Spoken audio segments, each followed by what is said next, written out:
¿Listo? Bueno, muy buenos días. Hoy vamos a hablar un poco acerca de lo de la resistencia en tuberculosis y resistencia en VIH. La clase pasada hablamos mucho de lo que tenía que ver con la emergencia de la resistencia, lo vamos a retomar un poco. Las personas que no estuvieron, pues vamos un poquito como a llevarlas y van a ver diapositivas que se pueden repetir, pero las vamos a profundizar un poco.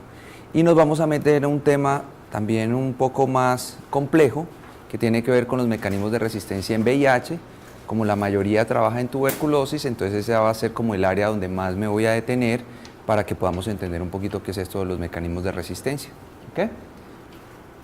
Bueno, entonces, este curso, ustedes se han preguntado, fuera de que la tuberculosis y el VIH, la coinfección mata, ¿por qué es importante?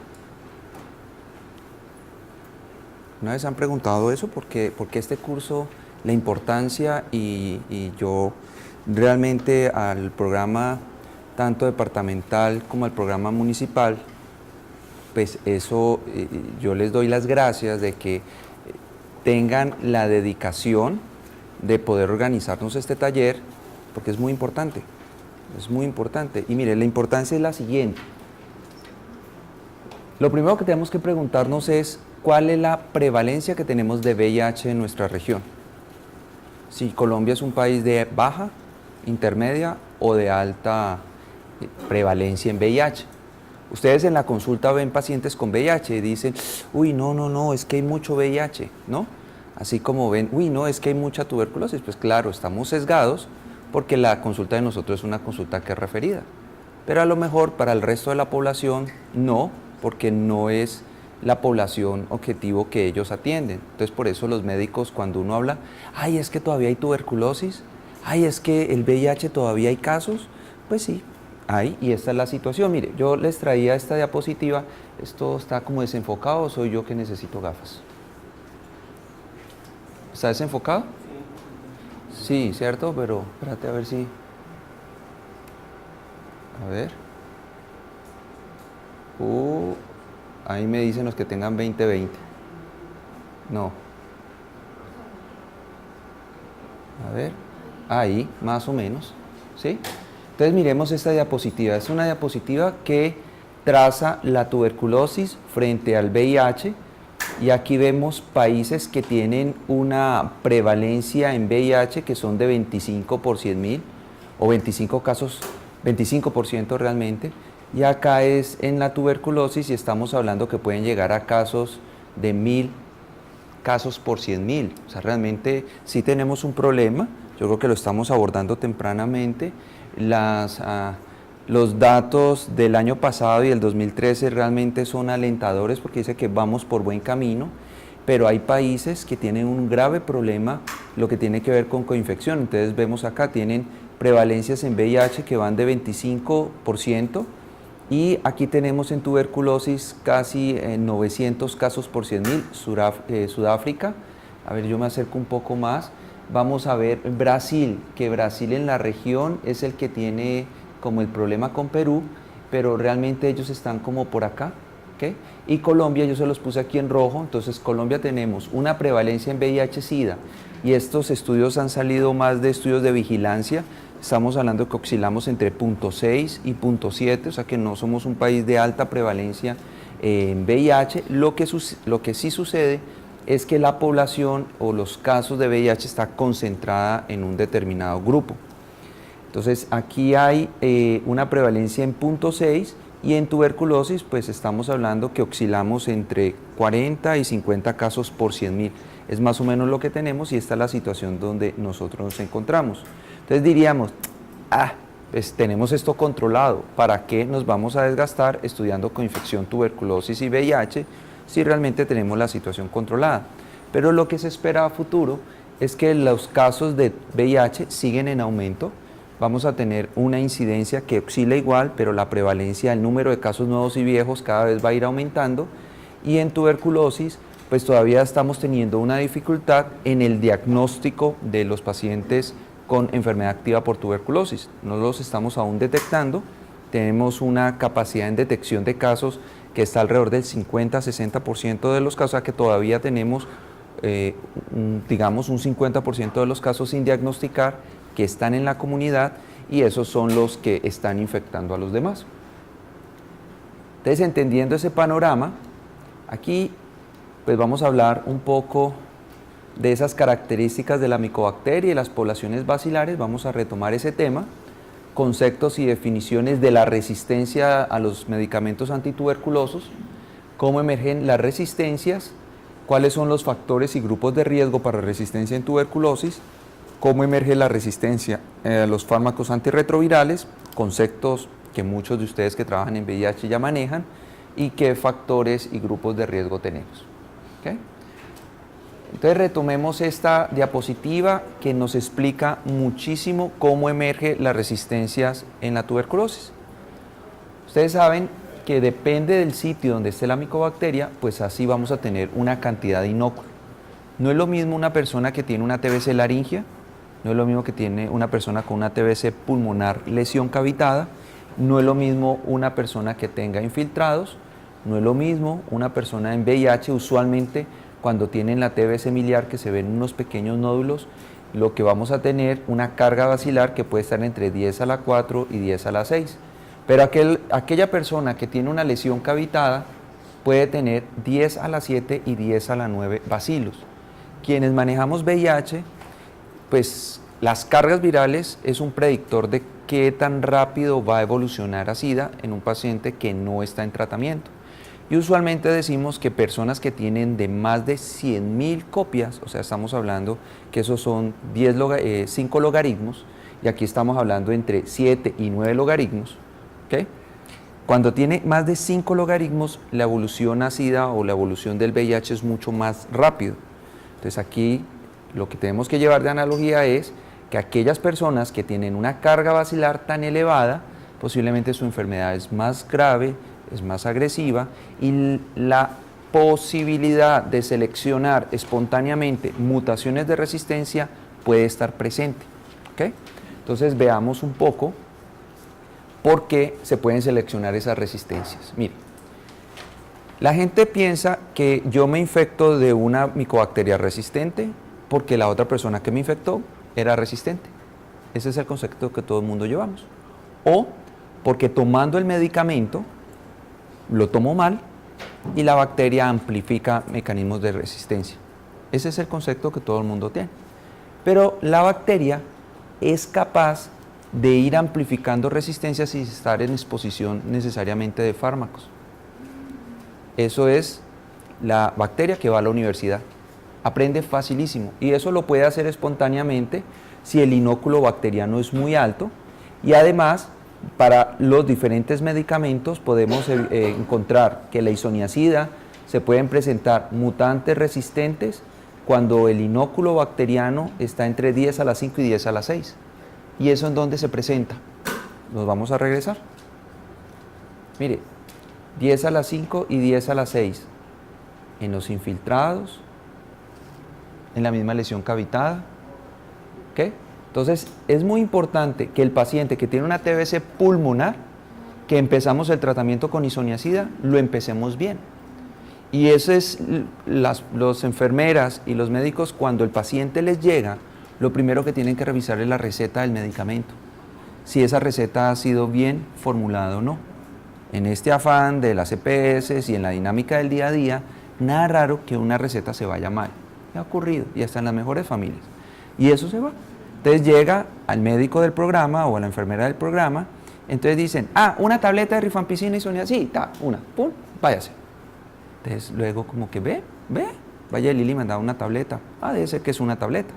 No, lo que pasa es que a lo mejor quedó mal formulada, y el paciente, si yo le doy una dosis de isoniazida, además que puedo seleccionar mutantes espontáneas, y cuando tengo en una lesión cavitada entre 10 a la 5 y 10 a la 6, ya sabemos que si este paciente lleva más de 2 o 3 semanas en monoterapia o con tratamientos inadecuados, va a empezar a seleccionar mutantes resistentes.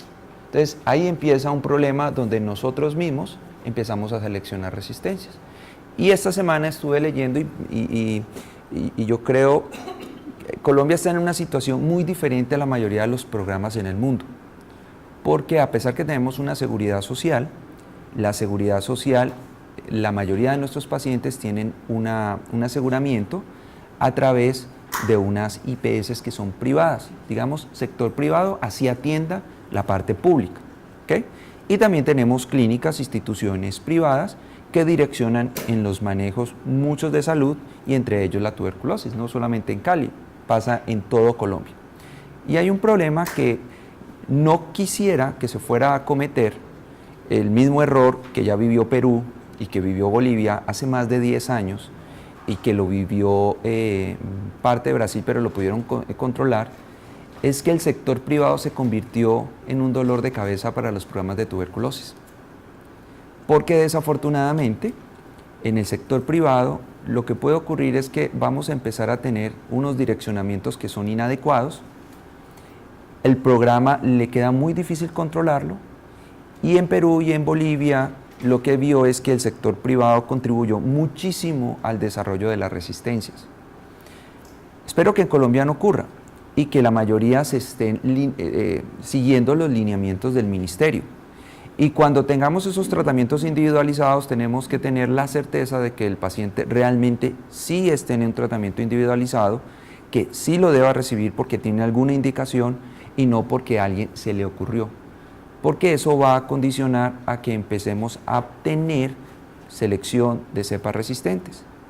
Fue tanto el problema en Perú y en Bolivia que las fluoroquinolonas se comprometieron muchísimo. Entonces hay unos direccionamientos desde los mismos programas nacionales donde la tuberculosis pues evita que sea llevado por el sector privado o hicieron unas vinculaciones público-privado para que el programa de tuberculosis pudiera salir adelante. Entonces esto me preocupa porque yo lo veo a pesar que yo estoy en el área privada, pero veo muchas veces de IPS que me llega el paciente tomando la dosis inadecuada de la isoniazida o le han cambiado la isoniazida por otro fármaco, a veces sin una indicación que no es muy clara en el momento que uno esté evaluando al paciente. Vámonos a rifampicina. Mire, rifampicina para que se seleccione cepas resistentes necesita entre 10 a las 7 y 10 a las 8. O sea, la isoniazida está entre 10 a las 5 y 10 a las 6 y con rifampicina necesito un inóculo bacteriano un poco mayor. ¿Dónde lo puedo presentar? En las lesiones cavitadas. Entonces, ojo con esa lesión cavitada. Cuando tenemos ese paciente que persiste bacilífero, entonces nos dice, no, es que tiene un hueco en el pulmón. Quedémonos tranquilos, porque es que él se va a demorar en que el inóculo bacteriano baje y que esa caverna se torne estéril. Mucho cuidado. Y el control que uno debe hacer en ese paciente es cómo va el peso, cómo va clínicamente.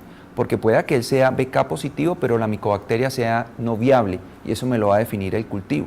Pero si yo tengo un paciente con una lesión cavitada, BKs positivos, estamos en el mes 2, está todavía con fiebre, no va ganando peso, el paciente no se siente bien, yo no me voy a esperar a que este medicamento sea capaz de controlar o esterilizar, y por eso tengo que hacer todo para poder descartar que no se generen amplificación de resistencias. Y mire, y eso puede ocurrir porque con un inóculo bacteriano tan elevado, la rifampicina puede seleccionar cepas resistentes. Esos son el pilar del tratamiento. ¿Y por qué es el pilar del tratamiento la isoniazida? Y eso lo aprendimos la vez pasada. ¿Por qué la isoniazida es tan importante?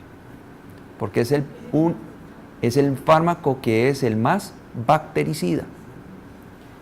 La rifampicina es el fármaco que es el más esterilizante. Entonces, este es el pilar del tratamiento hoy día y por eso, si yo tengo que garantizar que el paciente reciba isoniazida y rifampicina en ese paciente con tuberculosis. Si por algún motivo no lo puede recibir, pues voy a mirar cómo coloco otro fármaco que sea bactericida y otro fármaco que sea esterilizante. Bueno, la estreptomicina, pues esto no lo veamos porque en Colombia realmente estrepto ya no la estamos usando y sería ilógico que con una dosis fija combinada, que la idea es promover la adherencia, que el paciente logre tasas de curación, estemos administrando estreptomicina. Además no se consigue, o sea que la estreptomicina la tenemos que sacar de nuestro panel. Etambutol, que es muy importante y que es un acompañante, 10 a la 5 y 10 a la 6, al igual que la isoniazida, y la piracinamida 10 a la 2 y 10 a la 4. Entonces uno dice, pero ¿por qué en la multidrogo-resistencia un paciente yo le doy piracinamida? Si ya tiene resistencia a la isoniazida, posiblemente ya seleccionó resistencia a la piracinamida.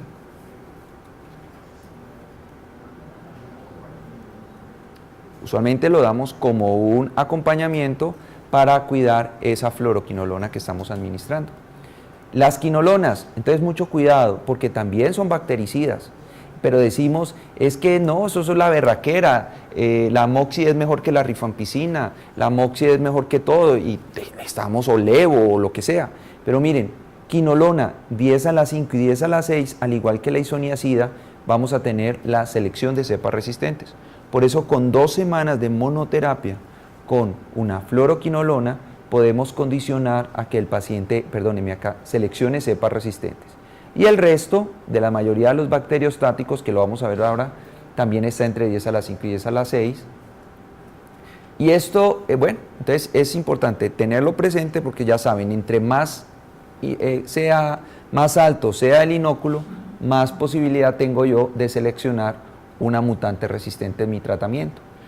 Esas son las poblaciones celulares que tenemos. Hay unas poblaciones celulares que están en un crecimiento activo, hay unas que están en un crecimiento, pues digamos que lento, que son los bacilos que están más intracelular, y cuando yo doy un tratamiento de primera fase estoy encaminado a que esos bacilos extracelulares sea el tratamiento más bactericida, disminuya el inóculo bacteriano, y con esto pues yo evito que se me seleccione el fracaso, ese BK que es positivo al finalizar realmente el cuarto o quinto mes.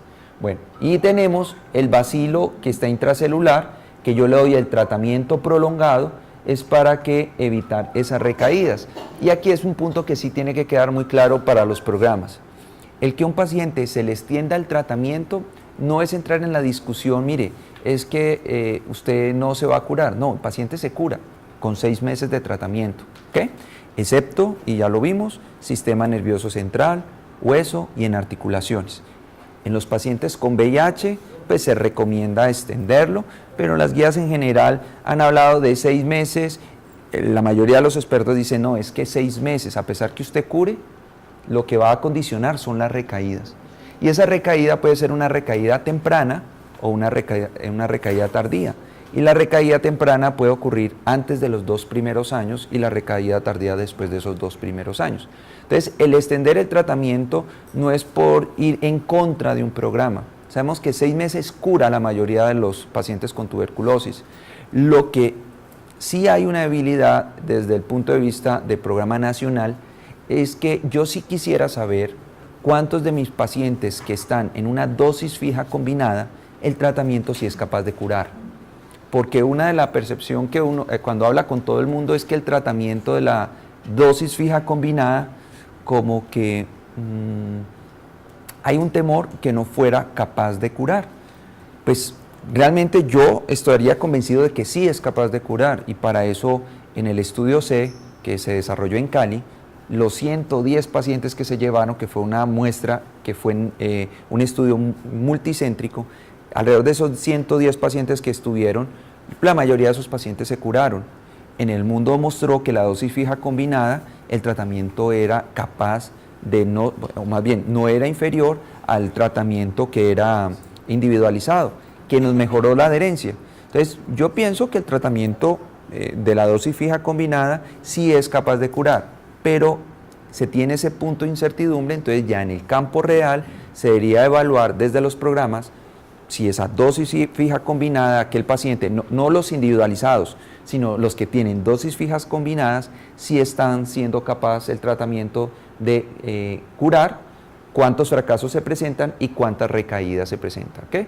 Entonces, esas recaídas, la extensión del tratamiento es para evitar las recaídas, y los fracasos es para esta población basilar que es muy alta. Y es esta población basilar tan elevada la que me va a amplificar la resistencia. Entonces yo la resistencia no la voy a tener por acá, yo la resistencia la voy a tener y la voy a seleccionar por acá. Entonces no esperar a que el paciente ya esté terminando su tratamiento para empezar a hacer los estudios de resistencia. ¿Para qué? Ya ahí ya me amplificó todo. si es que la hizo. ¿Dónde lo debe identificar oportunamente? Muy temprano. ¿Okay? Entonces el paciente que empezó su tratamiento, que no va ganando peso, que sigue con fiebre, que está con sus BKs positivos al mes 2, yo prendo alarmas. Sabemos que por norma nos dicen al mes 3, vuelve y le repite el BK y si es positivo haga los estudios. Pero en la situación, en este momento donde nos encontramos, donde la posibilidad de una monoresistencia isoniazida es muy alta en la región, que está ese estudio por venir, pero la mayoría de los estudios pilotos o los estudios de vigilancia que se hacen en las instituciones nos van mostrando que estamos teniendo una resistencia isoniazida que no es del 7%, que puede ser un poco mayor. Yo diría, mire, no esperemos al mes 3, vámonos adelantando para hacer todos los estudios de resistencia. Entonces, es muy claro que para evitar la amplificación de resistencia, ¿cuántos fármacos vamos a dar? 3 o 4 en la primera fase. Pero si te vas a Estados Unidos te van a decir, usted es muy bruto, ¿usted por qué da 4? Esa es la explicación. Porque tenemos un mecanismo, unas tasas de resistencia a fármacos en Colombia que superan el 5%. Entonces en Estados Unidos, como todavía la resistencia a alguno de los fármacos no es más del 5%, todavía ellos dan 3 fármacos. Pero los programas de tuberculosis en Estados Unidos o en Europa lo tienen ya casi que dividido. Si el paciente es nacional, le dan 3, pero si el paciente es extranjero, si viene de un área donde tiene alta prevalencia a alguno de los de resistencia a alguno de los fármacos, le dan 4 medicamentos. Entonces la idea de dar 4 es por si hay una resistencia a alguno, vamos a evitar la amplificar resistencias o evitar la monoterapia encubierta. ¿Y por qué es prolongado? Entonces la primera fase es para evitar ese fracaso y por eso es donde más vamos a tener selección de resistencias y por eso tenemos que dar los fármacos que son más bactericidas. Y aquí es muy importante y un ejemplo que yo veo mucho en multidrogoresistencia. ¿Okay? Y ya yo creo que en estos 3 meses he tenido varios pacientes. ¿Cuál es el pilar del tratamiento de la multidrogoresistencia? ¿Un aminoglicósido? ¿Una fluoroquinolona? Los bacteriostáticos y los acompañantes, los fármacos asociados que puede ser la piracinamida y si algunos de los de primera línea son aún activos, pues los damos, pero al menos que lleven estos bacteriostáticos y especialmente los bactericidas, aminoglicósido y fluoroquinolonas. ¿Listo? ¿Cuánto dura el tratamiento de primera fase o más bien intensificado del tratamiento de la multidrogoresistencia? Lo que dura el aminoglicósido. Y puede ser entre 6 a 8 meses. O sea, el ejemplo es que esa es nuestra primera fase. Y damos 6 a 8 meses porque en las cohortes donde se dio a 6 a 8 meses, logró la mayoría negativizar el cultivo, no la baciloscopia, el cultivo. ¿Vale? Entonces, me da mucho temor lo que uno está viendo en este momento, lo que estamos viendo es que el paciente empieza el tratamiento, está con sus BKs y cultivos aún positivos, pero el paciente empieza a hacer ototoxicidad. ¿Qué es lo primero que hacen en las entidades de salud? Suspenderle el aminoglicósido. ¿Y cuál es el fármaco más bactericida? El aminoglicósido. Y si le quitamos el aminoglicósido y lo dejamos solo con la fluoroquinolona, ¿qué va a pasar? Que vamos a seleccionar cepas resistentes porque tenemos inóculos muy grandes, lesiones cavitadas y nos vamos a comprometer la fluoroquinolona. Entonces vamos a empezar con un juego, digo yo, sin salida. Ya iba a decir otras palabras, pero es que luego me vi en el video y vi que digo como muchas cosas, entonces yo digo, bueno, no. Lo que ocurre es que vamos a empezar a gastarnos los pilares del tratamiento de la multidrogoresistencia. Fluoroquinolonas y aminoglicósidos. La bedaquilina todavía no ha llegado. No tenemos a qué echarle mano de otros bactericidas que tengamos. Linezolid es bacteriostático. Amoxiclavulánico pueda que sí, pero no es el mejor. El imipenem o los carbapenémicos más el imipenem tiene utilidad, pero es endovenoso. Pero la mayoría de los bacteriostáticos que tenemos, que son etionamida, el etionamida, la cicloserina y el PAS, no son bactericidas, son bacteriostáticos. Entonces, hablaba con una paciente y yo le decía, vea, yo prefiero verla viva y con la audición disminuida a muerta con unos oídos lindos. Y yo creo que es una decisión concertada y salirnos a inventar cosas en la multidrogoresistencia no está bien. ¿Por qué? Porque es que no tenemos fármacos bactericidas. Los únicos que tenemos son la fluoroquinolona y el aminoglicosio. También ocurre, el paciente empieza un tratamiento, no se le hace ajuste a la función renal o tiene una función renal comprometida, entonces le quitan el aminoglicósido en un tratamiento de multidrogoresistencia. Yo digo, pues mire, yo prefiero verlo vivo y en diálisis, es la realidad, o muerto y con un riñón muy lindo. Las tasas de mortalidad de multidrogoresistencia son muy altas y yo no tengo cómo reemplazar por ahora, hasta que no llegue la bedaquilina, al tratamiento de la multidrogoresistencia.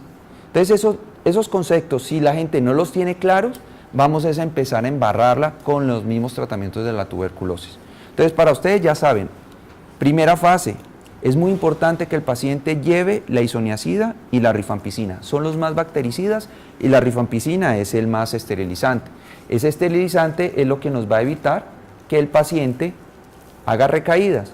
Pero para selección de resistencias me preocupa son los fracasos.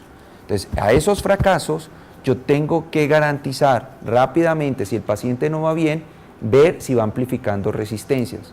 ¿Y por qué puede ir amplificando resistencias? Volvemos a esta diapositiva, porque es muy fácil. Miren los inóculos bacterianos que necesitamos para amplificar resistencias. Y mire, cuando yo mido la cantidad de bacilos que hay en la TB, BK positivo y con lesión cavitada, mire, es muy alto. Entonces, el paciente que tiene una tuberculosis pulmonar, lesión cavitada, ojo, hay que garantizar que el tratamiento se haga muy bien. Hoy día, con toda la pelea que hemos hecho de las EPS en los últimos 10 años, hemos ganado algo muy importante. Quienes manejamos pacientes con tuberculosis hace ya bastante tiempo, ¿era usual que a los pacientes les hicieran una radiografía de tórax? No. ¿Por qué? Porque el administrador de la EPS le decía, pero usted ¿para qué le va a pedir una radiografía de tórax si ya tiene un BK positivo? Huevo es, gallina lo pone. ¿Para qué lo va a hacer? No gaste plata.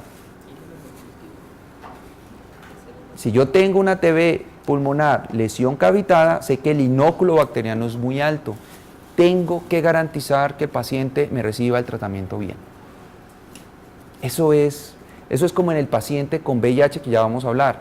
Aquel que tiene ya mecanismos de resistencia a las terapias antirretrovirales, yo tengo que garantizar que el paciente tome bien el medicamento, que la dosis sea la correcta, que no reciba la isoniazida con los alimentos, que no tengamos interacciones farmacológicas con la rifampicina, que el paciente que si es VIH pueda iniciar su tratamiento oportuno frente al VIH. Entonces miren que esto deja de ser la receta de cocina, donde yo le doy isoniazida, rifampicina, piracinamida y etambutol, y váyase y tómelo a la mano de Dios y le va a funcionar. Aquí ya hay unas variables que ustedes tienen que empezar a tenerlas presentes. Entonces, ¿tiene o no tiene lesión cavitada? ¿Por qué? Porque el inóculo bacteriano es muy alto, y si yo no voy muy bien, voy a seleccionar cepas resistentes a la isoniazida, que es pilar, a la rifampicina, que es pilar del tratamiento.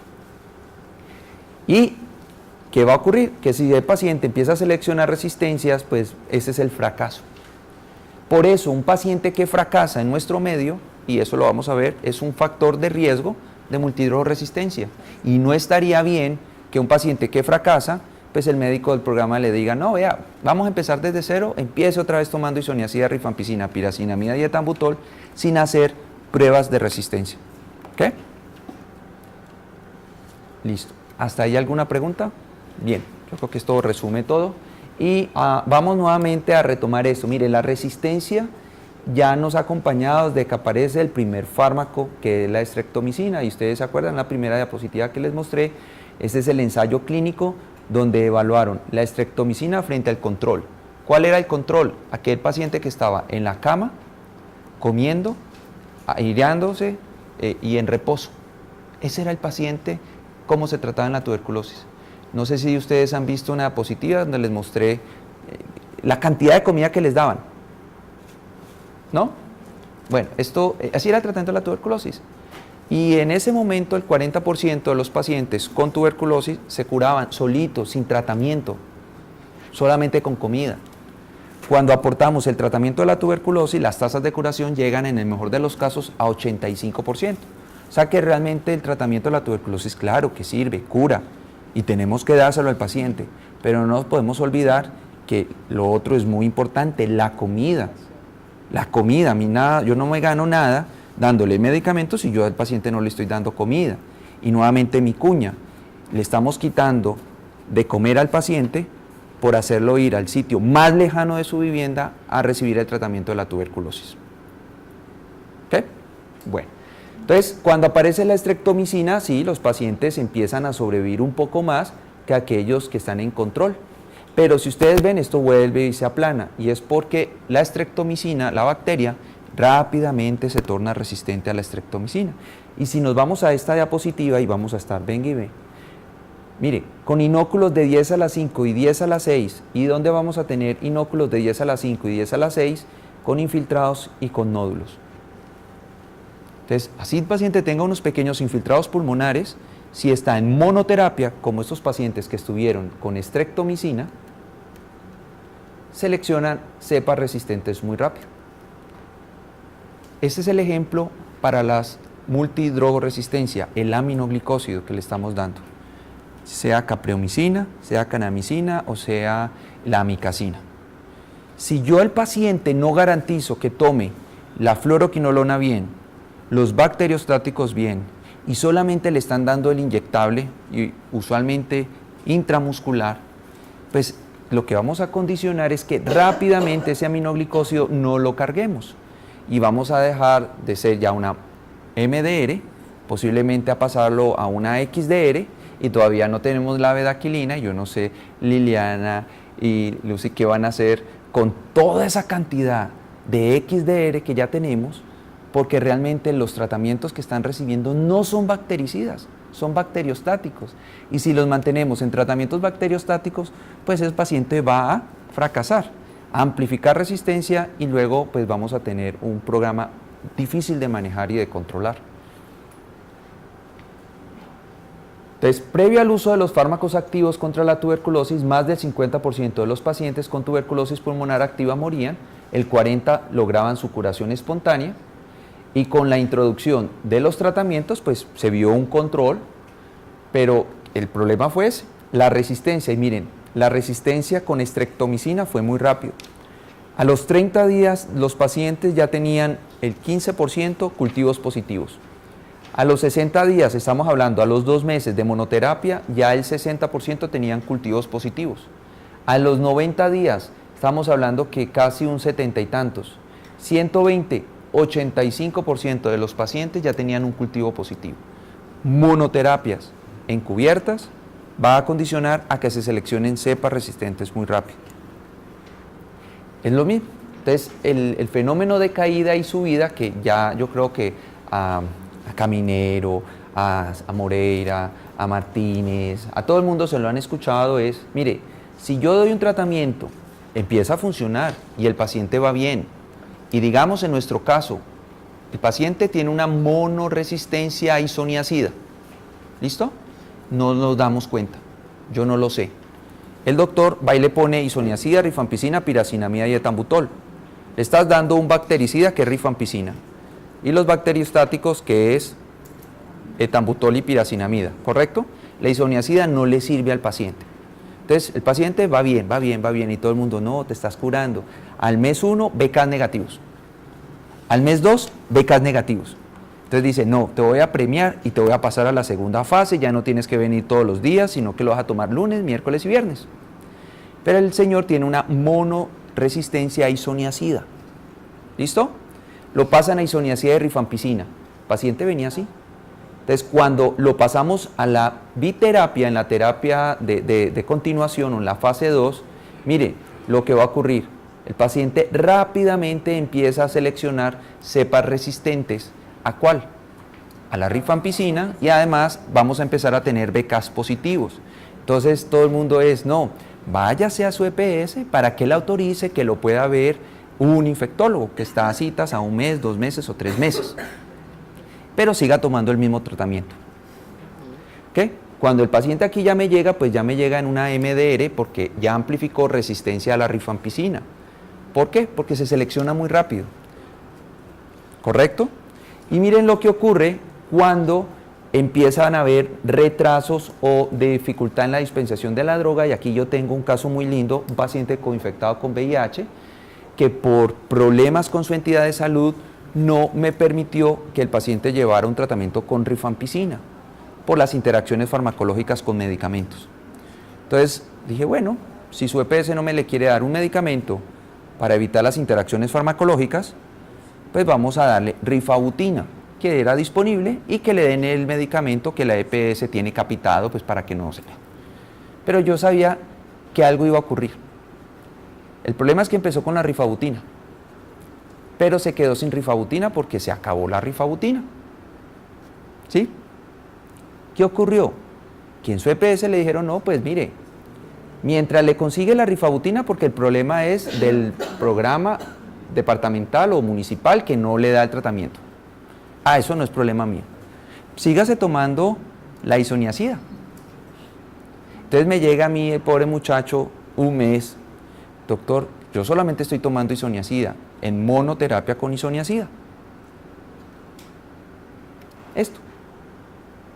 ¿Qué hay que hacer? Suspenda el tratamiento si usted no pueda garantizar la continuidad. Hasta que usted tenga la continuidad y mira en dónde estamos y no siga amplificando resistencias. Entonces, eso es lo que ustedes tienen que, cuando eso ocurra, mire, prendan motores, no sean, no permitan que eso vaya pasando. La resistencia a la micobacteria se selecciona muy rápido. Fluoroquinolonas a partir de las 2 semanas, los aminoglicósidos 3 o 4 semanas, la isoniazida también muy rápido. Entonces, no permitan que el paciente esté en esas monoterapias. Y también prendan motores, que estamos en una situación que hasta que no salga un estudio de vigilancia que nos diga cómo está la resistencia a isoniazida, piensen que la resistencia a isoniazida viene en aumento. Y cuando ustedes aquí, digamos, en las instituciones donde le pueden hacer el Ginesper, ¿sí? Entonces el Ginesper evalúa la resistencia a ¿qué fármaco? ¿A cuál? A rifampicina, nunca isoniazida. Entonces él me dice, sí, Ginesper positivo, micobacteria en tuberculosis, resistencia a rifampicina no presente.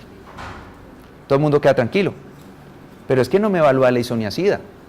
Entonces, al no evaluar la isoniazida, el problema es cuando yo paso a segunda fase y si la persona tiene monoresistencia a isoniazida, va a ocurrir esto, que rápidamente sus BK se tornan positivos, rápidamente el paciente empieza a estar mal y pues bueno, empezamos a seleccionar resistencia. Y la situación en el programa, ¿cuál es? Como usted ya al mes 2 ya tiene BK negativos, pues lo vuelvo a ver en 3 meses, porque usted va fabuloso y con este tratamiento usted se va a curar. ¿Sí o no? Eso es lo que ocurre. ¿Okay?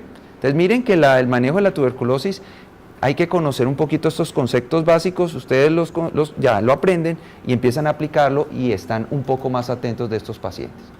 Entonces esta es la diapositiva del doctor Caminero que no se nos puede olvidar. Ya estamos hablando del tuberculator, que es la resistente a muchos de los medicamentos, y este no hay quien lo mate, cada película sigue y sigue y sigue, lo que pasa es que cambia, y es lo que va ocurriendo con la micobacteria en tuberculosis. La repercusión de una infección por micobacteria en tuberculosis resistente radica en mayor gravedad de la enfermedad, uso de fármacos de segunda línea con un mayor tiempo de duración en el tratamiento. Esto pueda que a futuro, y yo les puedo decir que por ahí en 3 o 4 años, a lo mejor esto esté cambiando, porque están evaluándose hay unos nuevos ensayos clínicos donde lo que se está es acortando el tiempo de tratamiento de la multidrogoresistencia, pero hasta que esa información no salga, hoy día los tratamos 18, 20 o 24 meses. Menores tasas de curación y mayor probabilidad de eventos adversos. ¿Okay? Entonces, este es el panorama de la multidrogoresistencia. Pues también decimos, no, mire, es que en Colombia el problema no lo hay, nosotros no tenemos multidrogoresistencia que nos preocupe, menos del 3%, sí, para el territorio nacional, pero ¿cuál es la MDR que tenemos en la región? Sabemos que en el departamento, si yo me voy a Buenaventura, de casos nuevos, ¿cuántos son MDR? Son el 50%, ¿cierto? En casos nuevos, ¿estaba así o era el 30%? Ya no me acuerdo. Bueno, pero no es este 3%. O sea, si yo tengo 4 casos nuevos de tuberculosis en Buenaventura, de esos 4, ¿cuántos son MDR? Sí, creo que sí estaba de casos nuevos, era una cosa bestial, era enorme. Y de los casos en tratamiento es el 25% o el 30% o algo así. Sí. Señora. Casos nuevos, sí. Casos nuevos. ¿Cuántos son multidrogresistencia? Es una tasa bastante alta, que no es el 3%. Es muy alto. Entonces, por eso en Buenaventura, o cuando a mí me llega un paciente que es referido de Buenaventura, yo tengo que pensar en MDR y descartarla. No puedo hacer lo contrario, de empezar un tratamiento y depende cómo me vaya, busco la resistencia. Eso estaría mal porque voy a amplificar resistencias con un tratamiento inadecuado. ¿Okay? Otra cosa es si me viene de una zona geográfica donde no hay multidrogresistencia, ¿yo para qué voy a pensar en MDR? Yo le doy su tratamiento categoría 1 y pare de contar.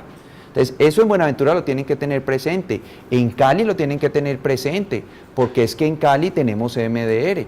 Entonces, la otra situación es que los pacientes no están solamente localizados en Buenaventura o en Cali, tenemos una movilidad y la mayoría de los pacientes MDR son pacientes que se mueven por toda la región. Entonces, ojo, quienes están en los otros municipios, porque cuando yo le pregunto, ¿usted dónde ha estado? ¿Usted ha estado visitando cárceles? ¿Usted ha estado en el área de Buenaventura? ¿La persona con la que se infectó se murió o no se murió? Un caso de tuberculosis que fallece, que si fue el contacto, yo tengo que pensar en MDR y tengo en ese paciente que descartar la MDR y lo tengo que manejar como MDR hasta que no se demuestre lo contrario. Entonces, esa aparición de resistencia, pues en Colombia el 3%, pero hay zonas geográficas donde es muy elevada. Estamos hablando, mire, más del 6%. Y si me están diciendo que en Buenaventura es más del 10%, o sea que esto sería el panorama, si esto fuera Colombia o el Valle, digamos, hay zonas geográficas que se pueden estar comportando de esta forma. Entonces, yo tengo que descartar la MDR en nuestra región, no de pensar que todos mis pacientes son categoría 1. Lo ideal es que sí, y tenemos la disponibilidad. Ya les voy a mostrar porque sí está. ¿Listo? Ya les voy a mostrar que esos son parte de los factores de riesgo. Bueno, este es un estudio que fue el estudio de vigilancia que está entre el 2002 al 2007 y este es en el panorama en el mundo y la situación es que, mire, nuevos casos, el 35% de los nuevos casos tuberculosis BK positivo ya eran MDR en el mundo. Lógicamente, eso es cargado por esta región. Lo que es Europa del Este, Asia y parte en África, hay unos casos de MDR y por eso, cuando suman todos los casos de tuberculosis, pues el problema es que viene en aumento. Este es el estudio que siempre tienen ustedes que revisar, el problema es que ya lleva 10 años de atraso. No sé si ustedes en el instituto saben si ya hay, Claudia Llerena ya va a hacer algún estudio de resistencia o algo. Porque esto es lo único que hay. Mire, resistencia isoniazida, 7,5% y eran casos que se recolectaron entre el 2004 y el 2005, que se publicó en el 2008. Estos son casos de monoresistencia isoniazida. Entonces, en mi cohorte, en VIH de la fundación, 28% de mis pacientes son resistentes a la isoniazida. VIH.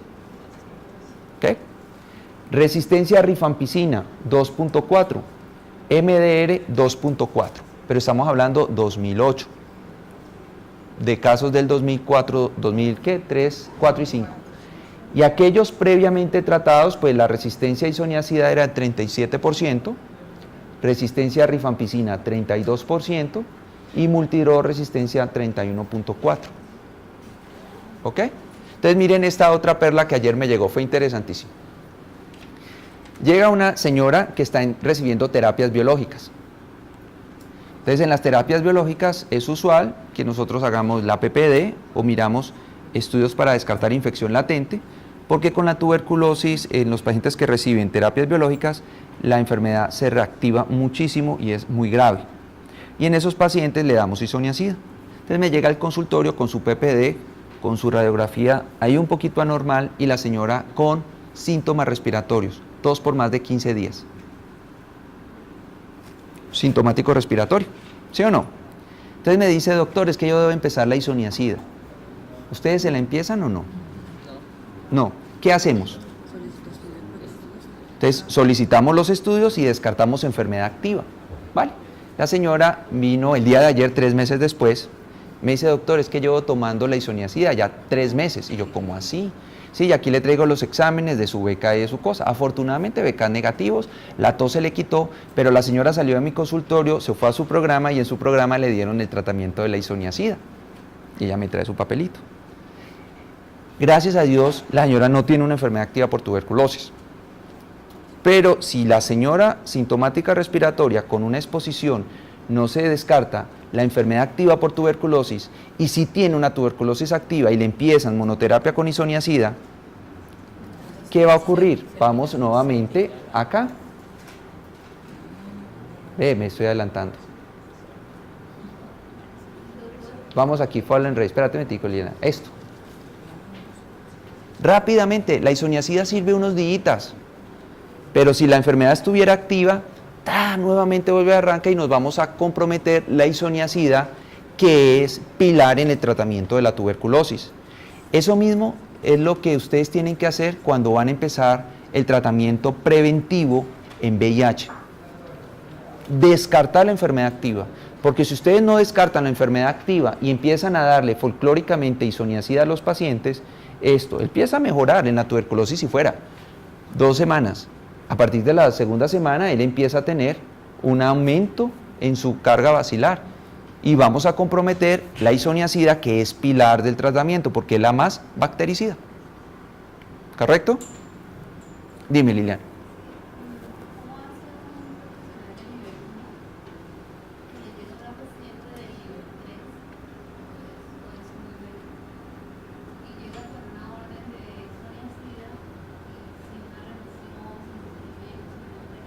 No lo sé.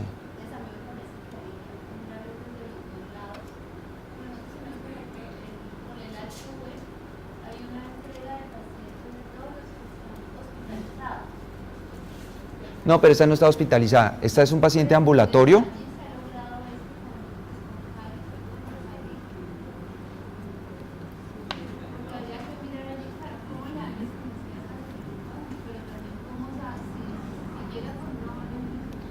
Pero es que independiente que llegue con una orden de isoniazida, que no sé cómo la generaron, la persona que la genera tiene que evaluar que la persona no tenga una enfermedad activa por tuberculosis. Es lo primero que hay que descartar. Y la señora en el momento de la evaluación lleva más de 15 días con síntomas respiratorios. Entonces, si tú tienes una paciente con más de 15 días de síntomas respiratorios, así yo tenga una PPD y tenga que empezar unas terapias biológicas, pues mire, la terapia biológica la esperamos un momentico. Yo descarto la tuberculosis activa. Eso se hace en menos de una semana. Y en menos de una semana empiezo el tratamiento. Y no esto que, bueno, listo, hágase las pruebas, pero después de que he empezado la isoniazida.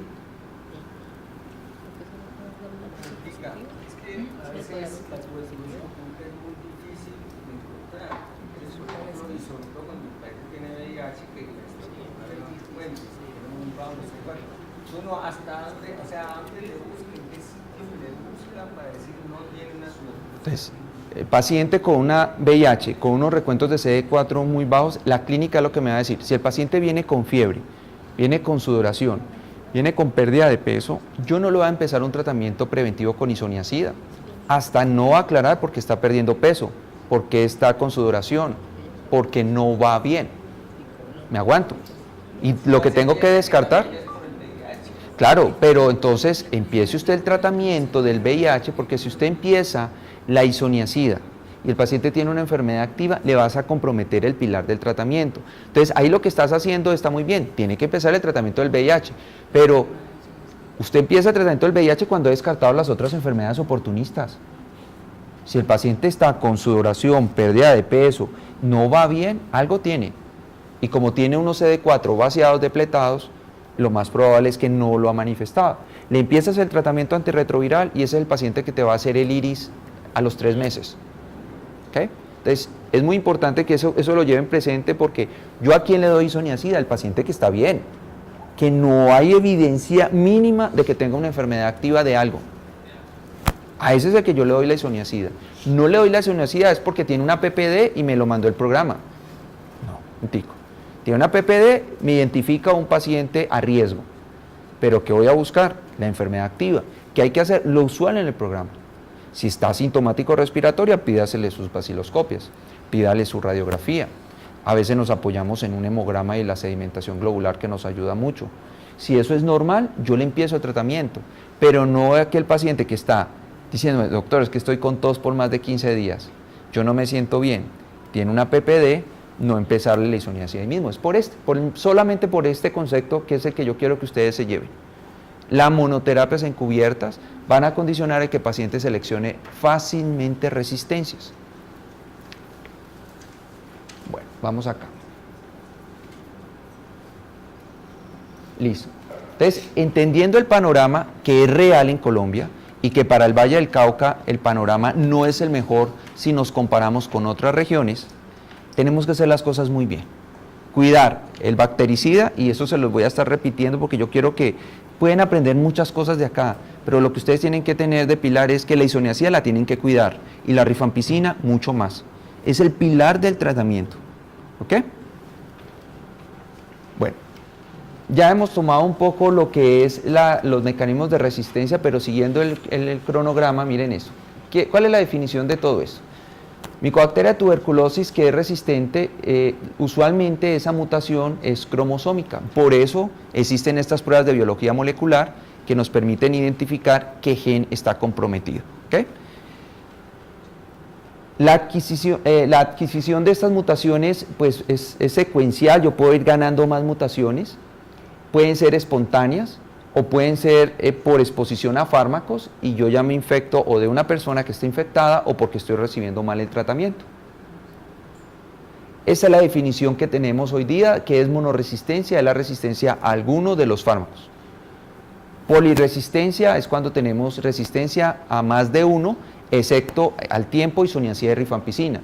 Porque si ya la tenemos, la isoniazida y la rifampicina, pues estamos hablando de MDR, multidrogoresistencia. Cuando hay una resistencia XDR, pues vamos a tener resistencia a las fluoroquinolonas y a los aminoglicósidos. Y esta cepa, que es la que no quisiera tener en mis manos, que es la Total Drogo Resistant, cuando ya es resistente a la mayoría de los medicamentos. ¿Y esto por qué ha ocurrido? Porque hemos usado inadecuadamente los antibióticos. O sea, una cepa no va a llegar aquí espontáneamente, es imposible. Y la MDR solita es imposible que se seleccione espontáneamente, porque necesitaríamos un inóculo bacteriano tan grande que no cabe en nuestro cuerpo. Entonces, por eso, la MDR significa que hicimos mal las cosas. Hasta ahí va. ¿Sí? Eso significa MDR. Yo no puedo ser capaz, si fuera una micobacteria, de amplificar resistencia junto a isoniazida y rifampicina porque necesitaría un inóculo bacteriano enorme. Entonces, esto es el reflejo de que estamos administrando mal los medicamentos. Bueno, entonces, resistencia cuando el tratamiento pierde parcial o totalmente su eficacia y hacemos su confirmación definitiva realizando métodos de sensibilidad a los fármacos antituberculosis de primera y de segunda línea, ¿vale? Entonces aquí nuevamente vamos a afianzar conocimientos. Para yo poder hacer una prueba de resistencia, yo necesito un cultivo. Ese es el método convencional, ¿ok?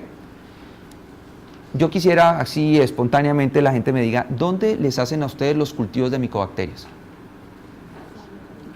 A ver, ¿quiénes están en el sector privado? ¿Quiénes trabajan con IPS? Ok.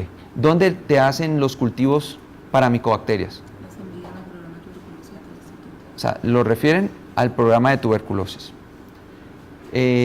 ¿Alguien que mande a otro lado diferente al programa de tuberculosis? ¿No? ¿Qué hubo? ¿Todos al programa de tuberculosis? ¿Nadie trabaja en el SOS? ¿Quién trabaja en el SOS? No, Buenaventura. ¿No hay de esos de Cali? ¿Quién? ¿Quién dijo sí? No vino. ¿Quién trabaja en Confenalco Valle? Tampoco vino. No vino. ¿Quién trabaja en Comeva IPS? ¿Tampoco vino?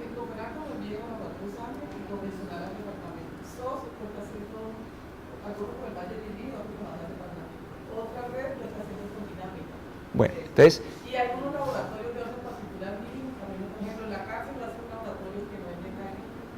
Entonces, esto es muy bueno. Mire, la historia es muy importante contarla, cómo ha sido la dinámica de tuberculosis. Hasta el 2005 teníamos un control del Instituto Nacional de Salud en que los laboratorios montaran los cultivos para micobacterias. Y eso era una pelea y el instituto no dejaba. Eso aquí venían y cuando trabajaba en CIDEIN, casi hasta que nos iban a hacer cerrar ese instituto, el laboratorio de cultivos de micobacterias en CIDEIN. Bueno, yo no sé qué cambio hubo, qué peleas hubo, pero esto permitió y muchas instituciones empezaron a montarlo y eso fue la dinámica que yo pienso que es la razón de ser. Así que si el instituto no nos da la oportunidad para tener el resultado, pues hay que tener un laboratorio a la mano. El problema es que los laboratorios, ejemplo, Ángel, Dinámica, hay otra que me llegan. Las pruebas de identificación no las tienen. Entonces ellos les llega hasta cultivo, micobacteria, especie. Pero ¿sabemos cuántas micobacterias hay? Más de 150. Un tercio de esas micobacterias pueden ser micobacteriosis, pueden ser micobacterias atípicas. Y es muy importante tener la identificación. Entonces, eso no lo hace la mayoría de los laboratorios, lo harán uno que otro, sé que lo hace CIDEIN, lo hace Fundación, lo hace Inbanaco, lo hace la Secretaría Departamental, ¿vale? Y lo va a montar ahora en el Hospital Carlos Olvis. Entonces, eso nos tiene que quedar claro, porque ustedes que manejan el programa tienen que hacer esa retroalimentación a sus administradores. La mayoría están en la red pública, no tienen ningún problema, pero quienes trabajan en la red privada, hombre, eso sí es un dolor de cabeza. ¿Y se acuerdan lo que les dije? Que la privada, que el sector privado es el que está ayudando a que la multidrogoresistencia se esté generando. Okay. Necesito del cultivo que se puede demorar en medio sólido alrededor de 3 meses. Si yo lo monto en cultivo líquido, se puede demorar alrededor de 4 semanas. Es muy rápido realmente con el cultivo líquido. A ese cultivo se le montan unas pruebas de susceptibilidad convencional, que son unos métodos que se conoce como el método de Canetti, el método de las proporciones múltiples, que lo que va a evidenciar es la micobacteria, se la expone a diferentes concentraciones del fármaco y si hay un crecimiento de más del 1%, vamos a tener una prueba de susceptibilidad donde me dice que sí es resistente al fármaco, con un 1% de crecimiento. ¿Okay? Ese es el método GOL estándar. Ese es el método que se demora 1 mes después de tener el cultivo, 1 mes más. ¿Quiénes hacen esas pruebas de susceptibilidad acá? Nadie. ¿En el Valle? Nadie. ¿Dónde las mandamos? Unos se mandan a Bogotá y otros se mandan la mayoría a la CIP en Medellín. ¿Okay? Entonces, el problema es que nosotros tenemos la multidrogoresistencia y por ahora no tenemos un laboratorio fortalecido en multidrogoresistencia. Lo hace CIDEIN de vez en cuando CIDEIN entra en proyectos de investigación, pero la dinámica es que no tenemos un laboratorio que nos haga las pruebas de susceptibilidad convencional, que ese es el que me va a permitir identificar la multidrogoresistencia, ¿ok?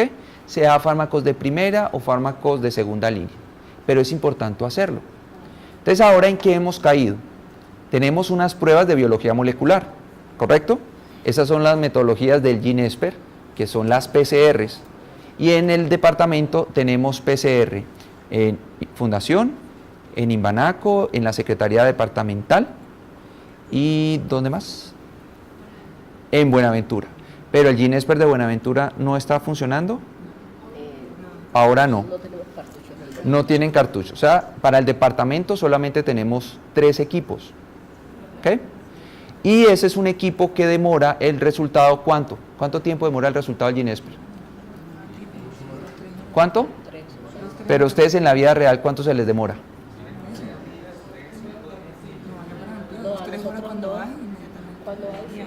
O sea, realmente demora 1 hora y media, pero el resultado es para tenerlo el mismo día. Pero yo digo, en la dinámica de ustedes, ¿cuánto se les demora? Eso es. Ahí es donde yo voy.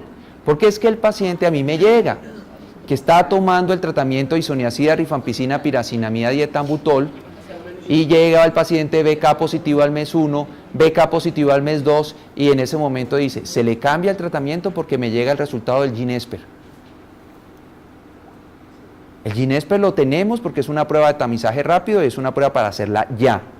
Y el resultado tiene que estar más tarde del día siguiente, al final del día. Y ustedes al final del día, los médicos que han tomado una decisión de tratamiento tienen que cambiar o seguir el tratamiento que van manejando. Porque ¿qué ocurre? Un mes después les dicen a ustedes que es MDR. Vamos a seleccionar y amplificar resistencias.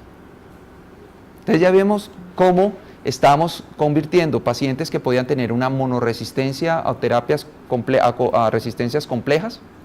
¿Por qué? Porque no estamos pendientes del resultado de esos pacientes. Entonces la multidrogoresistencia, ni la extensamente drogoresistencia, ni la totalmente drogoresistencia, como yo veo, todo el mundo se la achaca al paciente. Es que usted se convirtió en multidrogorresistente porque es que usted no se toma mal el medicamento. Y todo el mundo se lava las manos con los pobres pacientes. Hay unos que sí son, pero la mayoría, créanme, que se toman el medicamento. Y cuando uno los ve es porque llegan, porque han estado expuestos a un medicamento que han recibido de forma inadecuada. ¿Okay? Entonces, ya tenemos unos métodos convencionales, unos métodos de tamizaje, y aquí es otra cosa que ustedes tienen que trabajar muy fuerte. ¿Por qué? Porque es que el paciente va a hacer sus vueltas de autorización y va con la orden del Ginesper y va con la orden de la prueba de susceptibilidad convencional. Entonces, el auditor de la entidad le dice es que yo no le autorizo los dos, porque los dos hacen lo mismo. O uno o el otro. Es que falta de educación y explicar a la gente la importancia de agilizar ese proceso. Pero entonces, ahí está el trabajo que ustedes tienen que replicar, porque la dinámica del sector no nos permite que se esté haciendo una actualización cada 2 o cada 3 meses con los auditores. Eso es lo que ustedes tienen que llevar y transmitir a todas esas entidades, porque para el administrador es muy fácil decir, es que yo no pago 2, yo pago 1. Uno no reemplaza al otro y ya lo que vamos a ver. ¿Okay? Y eso es lo que vemos todos los días en nuestra consulta. Entonces, cuando a ustedes les lleguen esos pacientes, ayuden un poco a que esos procesos se puedan ir como solventando. Desafortunadamente veo que hay más del sector público. En el sector público, pues todo lo tiene muy canalizado a través de la Secretaría y el Departamento y con su equipo. Y mientras esté el programa de tuberculosis, como está ahora, funciona. Pero el problema que estamos teniendo es que el sector privado no está haciendo la tarea como debe ser. Y nuevamente, quiero que vean la historia de Bolivia y la historia de Perú. La multidrogoresistencia que ellos tienen no se la ganaron de gratis, se la ganaron por malos manejos en su tratamiento. ¿Vale? Se considera que una cepa es resistente cuando el 1% del inóculo de la población bacteriana en estudio es resistente a una concentración prefijada de un determinado fármaco. Esto nuevamente, y se lo resalto, hay que cuidar esa isoniazida, la rifampicina, y ya sabemos por qué, porque el inóculo bacteriano es muy alto cuando la lesión está cavitada. Esto es como algo actualizado, mire, con la capromicina, ¿ustedes se acuerdan? Estrecto, 10 a la 5, 10 a la 6. Capromicina, que es el tratamiento de elección en la multidrogoresistencia, y es el fármaco que es el más bactericida o bacteriostático. Bactericida, correcto. Entonces miren, con 10 a la 3 del inóculo, muy bajito, con un inóculo muy bajo, soy capaz de seleccionar cepas resistentes a la capromicina. Entonces el paciente que tiene múltiples lesiones cavitadas y una TB MDR que está recibiendo capromicina, no seamos tan permisivos de mantenerlo 6 meses con BCAS positivos.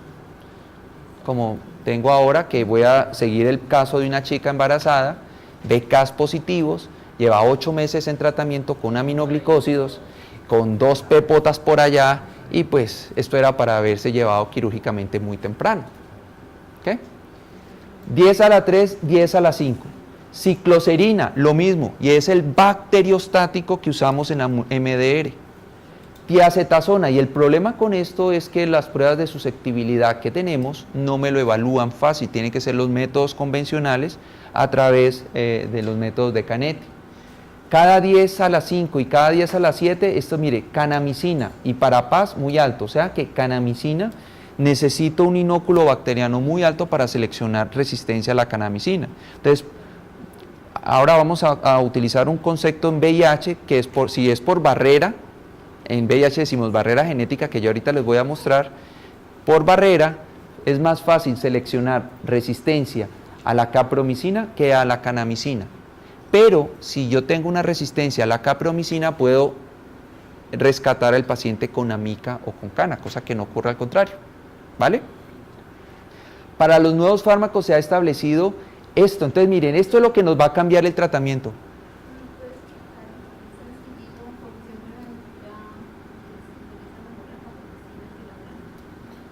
¿Por qué? Debe ser por el programa del ministerio, porque es capromicina.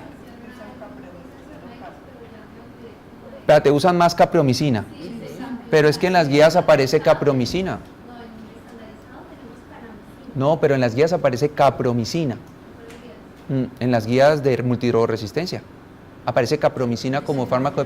Sí, las del doctor Torres, Oñate y todos esos colocaron capromicina como el fármaco de primera opción. No, capreomicina. Sí, si quiere revisan y verá, está capreomicina como fármaco de primera. Lo que no está es... No, pero está capromicina en las guías. Está capromicina. El problema de la capromicina, ¿cuál es? Que ellos lo colocaron, pero no se dieron cuenta que en el mundo iban a entrar en un desabastecimiento de la capromicina. Y creo, lo que he escuchado es que son muy poquitos laboratorios los que producen la capromicina. Y el laboratorio que iba a producir capromicina, hay un desabastecimiento. Entonces, por eso hay momentos donde la capromicina se agota. Y por eso tuvimos en el 2011 donde la capromicina se agotó. Entonces, yo creo que kanamicina es por la dispensación, que es mucho más fácil poderla tener. Pero capromicina, la situación es que si yo uso capromicina, puedo rescatar luego.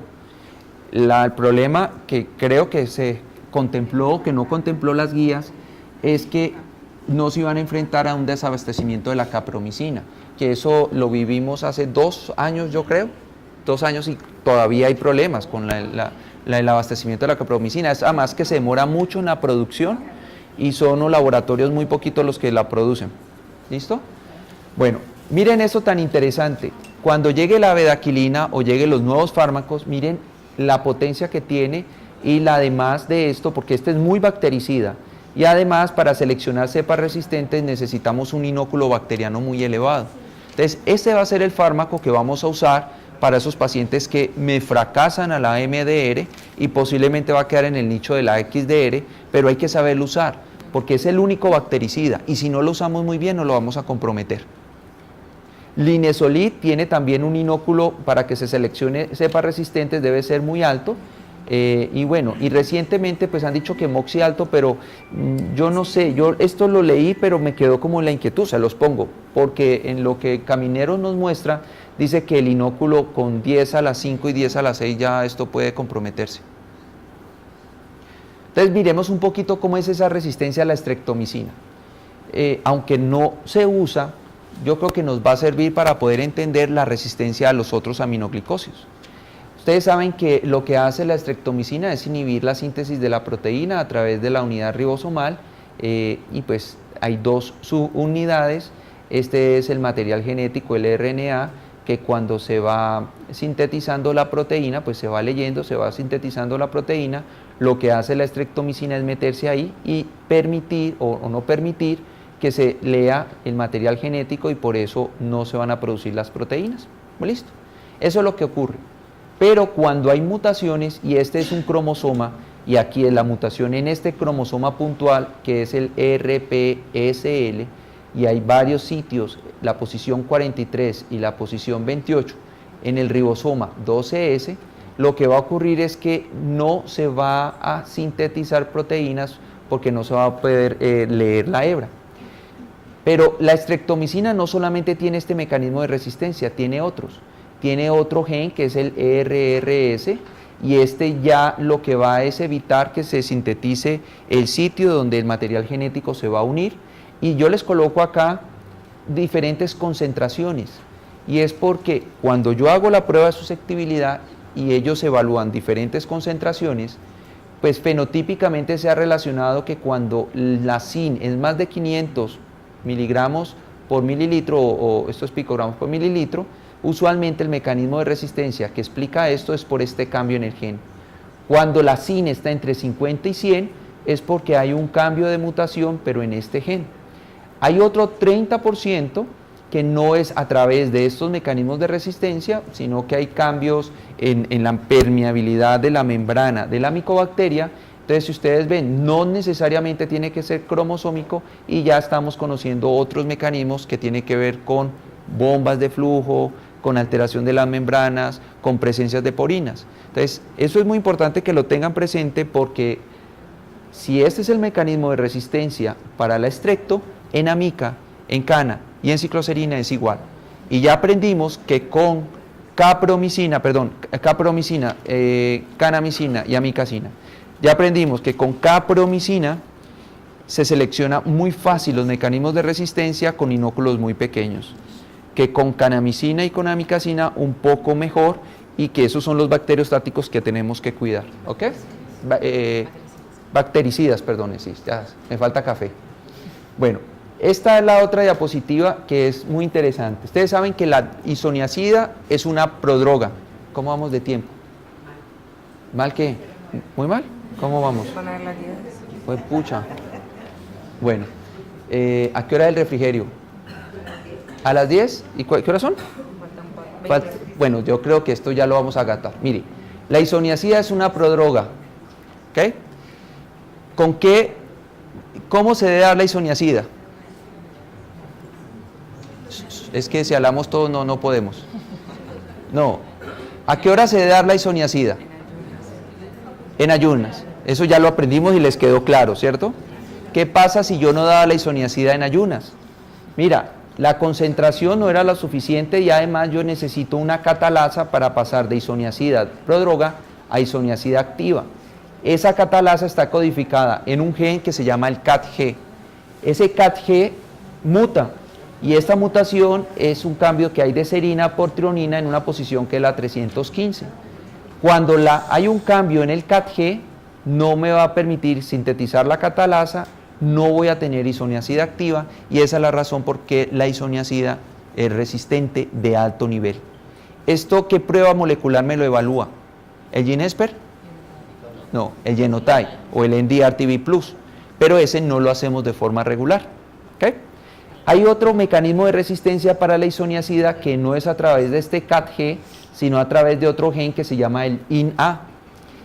La isoniazida activa se tiene que unir a unas reductasas, pero la bacteria puede sacar muchas reductasas y por eso no se inhibe con la concentración de isoniazida. Eso se llama la resistencia a isoniazida de bajo nivel. Entonces, al tener muchas reductasas, pues la micobacteria sigue produciendo los ácidos grasos que se necesitan para la síntesis de la pared, pero si yo bloqueo todas las reductasas, ¿y cómo lo puedo hacer? Aumentando la dosis de isoniazida. Esa es la explicación por la que a ustedes les va a llegar un paciente que tiene una monoresistencia a isoniazida. Entonces ustedes dicen, pero este es muy bruto, ¿por qué le está dando isoniazida si es monorresistente a la isoniazida? Lo que hay que leer es que es de bajo nivel la resistencia y ese bajo nivel puede ser solventado aumentando la isoniazida, concentración de isoniazida. ¿Cómo? Es de 5 a 10 y ahí sería de 10 a 15 miligramos. Pero el problema es que a veces no lo toleran muy bien, pero hay que estar muy atentos. Pero yo prefiero garantizar la isoniazida porque es el más bactericida. Pero no necesariamente es a través del CATG o el INA, hay muchos mecanismos de resistencia. Entonces, por eso, cuando hacemos el NDRTB+ y nos aparece que es sensible, yo tengo cuidado y quisiera tener la prueba de susceptibilidad convencional a través de los métodos de proporciones múltiples, porque hay otros mecanismos de resistencia, como por ejemplo el gen NDH o el gen AHP, CAS o esta presencia de estas regiones, donde la isoniazida se puede ver comprometida y no aparece por las pruebas de biología molecular porque no identifican esos genes. ¿Okay? Resistencia a rifampicina, que es la metodología que tenemos, que es el GeneSper, que el resultado está en 1 hora y media. Perdón. La rifampicina es una molécula muy grande, miren todo esto, pues ella lo que va a inhibir es la ApoB, la RNA polimerasa, y cambios en la estructura conformacional de la polimerasa se puede generar por cambios o mutaciones en el gen que se llama el ARPOB. Entonces, si cambia el gen ARPOB o el RPOB, pues no, la polimerasa no se puede unir a la rifampicina y la rifampicina no va a servir. Ese es el mecanismo de resistencia. Pero eso solamente lo explica el 95%, o entre el 90 y 95%. Hay un 5 o un 10% donde el mecanismo de resistencia es otro. Entonces, por eso, cuando a mí me dicen GeneSPER positivo, o más bien negativo, y no está presente la resistencia a rifampicina, yo tengo cuidado, porque hasta un 10% el GeneSPER puede ser falso negativo y el mecanismo de resistencia estar expresado por otras mutaciones que no está identificando el GeneSPER. Y es también muy interesante porque ustedes saben que la rifabutina es una rifamicina y la rifabutina puede ser útil hasta en un 10% de los pacientes que aún son resistentes a la rifampicina. Pero entonces tendríamos que tener pruebas para evaluar también la rifabutina. Y la rifabutina sería fenomenal en el paciente seropositivo. Si tiene MDR y yo le hago una prueba de resistencia a la rifabutina y es sensible, a pesar que es resistente a la rifampicina, lo podría utilizar. Piracinamida, el problema de la piracinamida es que el mecanismo para evaluar la resistencia es muy subjetivo. Una persona, eso es por un tubito, y por presencia de la piracinamidasa, hay cambios de turbidez en el líquido y ese es uno de los mecanismos, por presencia de la piracinamidasa. Pero no necesariamente, si yo no tengo la piracinamidasa, puedo seleccionar mecanismos de resistencia porque hay cambios de flujo, hay un sistema que saca el antibiótico del interior de la bacteria, o hay cambios en la permeabilidad del antibiótico y por eso no va a difundir. Entonces, cuando a mí me dicen la prueba de la piracinamidasa, si es positiva, pues fabuloso, pero si es negativa no me lo creo. ¿Por qué? Porque hay otros mecanismos de resistencia. Pero igual, la piracinamida es un fármaco que es bacteriostático, lo acompaño, se lo doy, pero no cuenta como fármaco activo en forma de multidrogoresistencia.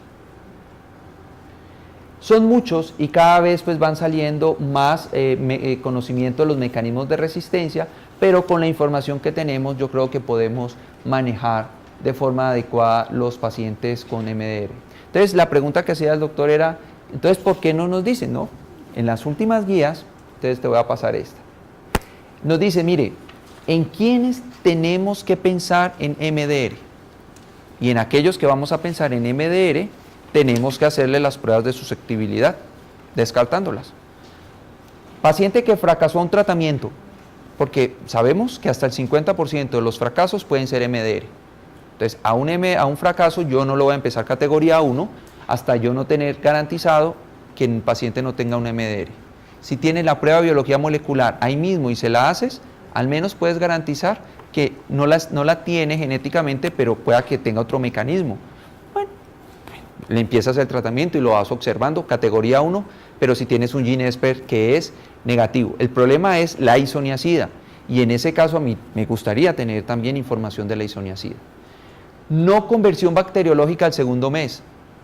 OMS nos dice, si al mes 3 es positivo, empiece todas las pruebas. No, nosotros ya estamos en Colombia diciendo, mire, trate de adelantarlo un poco más.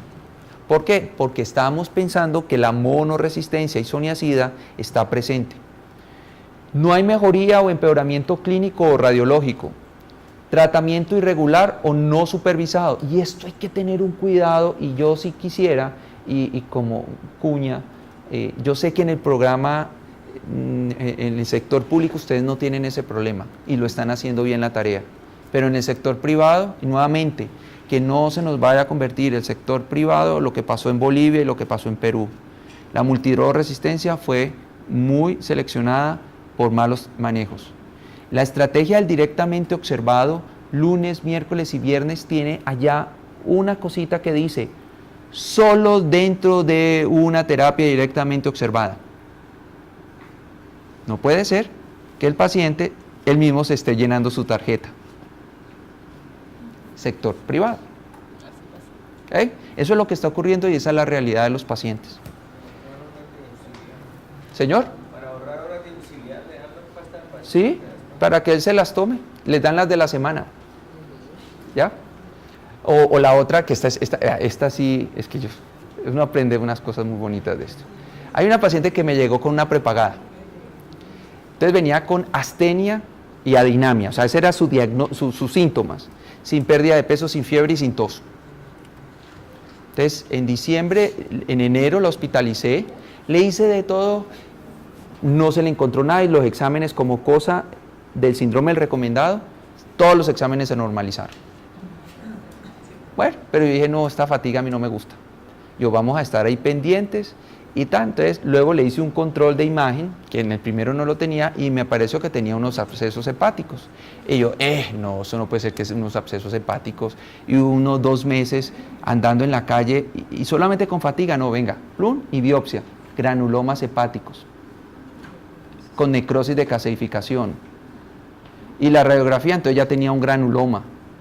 Y en la parte de la columna tenía un aplastamiento en cuña a nivel lumbar.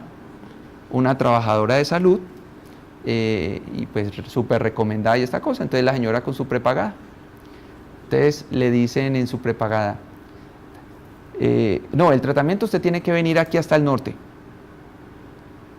Pero ¿cómo así si yo vivo aquí en Ciudad Jardín? No, antes siéntase usted muy bien atendida, que usted tiene su prepagada y aquí la atendemos como una reina.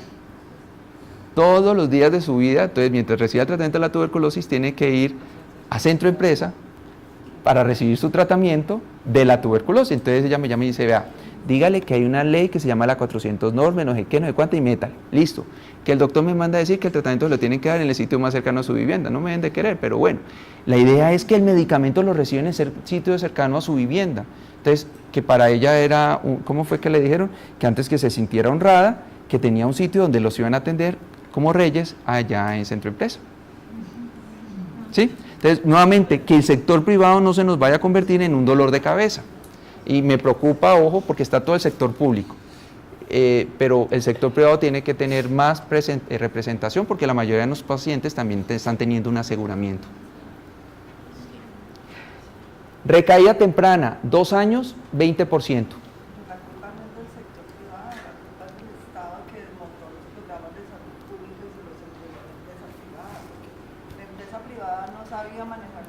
Claro, pero es que entramos en la dinámica de la facturación y la tuberculosis no se puede manejar como facturación. Ellos le están dando la posibilidad de que vaya a ese sitio, eso es lo que ellos tienen.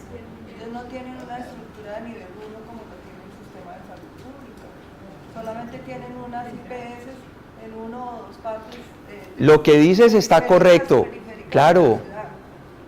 Por eso, pero es que es la salud pública que debía ser bajo la supervisión del Estado entregada a la empresa privada, y la empresa privada no conoce el manejo de salud pública. Pero entonces, ¿cuánto tiempo vamos a permitirlo? Porque ya llevamos 20 años. Bueno, no, venga, vamos a continuar porque ustedes van a entrar, sí. Ese trabajo lo hacían las promotoras de salud en el sector rural. A caballo le llevaban las patas a la planta. Claro. Claro, eso era. El problema es que se nos va a convertir. Hoy en día es que le pagan a los pacientes el transporte. Yo trabajé en Sanitas, la EPS, al paciente le pagaba el transporte para que porque no tiene sino un solo sitio en la ciudad donde la suministran el tratamiento. Pero pues en el caso de la señora con prepagada que debe vivir en Ciudad Jardín, pues para ella le toca atravesarse todo el tiempo la ciudad para poder recibir su tratamiento, porque es que eso fue lo que hizo el Estado con la salud pública. Pero la misma norma lo dice. El tratamiento de la tuberculosis lo tiene que recibir en el sitio más cercano a su vivienda. No vamos a discutir eso porque yo no soy el programa. No he dado las indicaciones y no soy la IPS tampoco. Sí, convenios. O sea, hay herramientas que se pueden fortalecer. Nosotros por lo menos en Buenaventura sí lo hicimos y el público le da privado. Vamos a continuar, porque es que este no es un problema que nosotros vamos a solucionar, pero lo único que yo quiero es que ustedes tienen las herramientas para empoderar al paciente. Y al empoderar al paciente, el paciente puede exigir. Eso es lo que yo creo que es lo que debemos hacer, empoderar al paciente.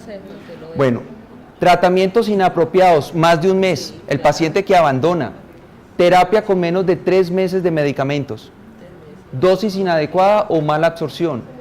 Lesiones cavitadas extensas. Entonces, las mismas guías de Colombia en multidrogoresistencia nos están diciendo en quiénes vamos a pensar en una MDR. A estos es los que sí o sí hay que hacerles pruebas de susceptibilidad. O sea, esto está muy bien claro y realmente es el escenario donde nosotros tenemos que aclarar. Otros, contacto de un caso confirmado de XDR o MDR, personal de salud, y hoy vemos todavía trabajadores de la salud que reciben un categoría 1 y que nunca han descartado una multidrogoresistencia. Procedencia de regiones con alta prevalencia de MDR-TV, ya está en el mapa que tenemos y que nos han dado toda la información. Sabemos que Buenaventura, Cali, creo que Tuluá también ya tiene casos importantes. Ya es un panorama que nos va diciendo, pongamos las pilas y casi que a la mayoría deberíamos estarles haciendo pruebas de susceptibilidad. Tratamiento prolongado de problemas respiratorios sin diagnósticos, y esto es algo preocupante. Muchos pacientes que van de hospitalización en hospitalización los manejan como neumonías y reciben una fluoroquinolona. Esto que a pesar que la mayoría de los estudios no muestran que se relacione el dar isoniazida bajo un tratamiento profiláctico a selección de cepas resistentes, pero el problema es que puede ocurrir, como les comenté lo de la paciente, que puede tener una enfermedad activa, no se descarta la tuberculosis activa y le dan monoterapia con isoniazida. Entonces yo pensaría que estos pacientes igual hay que hacerles las pruebas de susceptibilidad. Y efectivamente todos los pacientes con tuberculosis VIH-Sida, y ya tenemos un ejemplo, puede ser muy pequeño, pero es como un sistema de vigilancia que me dice 28% de los pacientes, casos nuevos, VIH y tuberculosis que atendí en la cohorte en fundación, ya tienen una resistencia a la isoniazida. Entonces, ese es el panorama y yo creo que nos va diciendo, mire, las pruebas de resistencia las tenemos que hacer. ¿Listo? Entonces, antes de meternos a la terapia antirretroviral, los invito al break y a que sigamos hablando de los programas. ¿Cómo?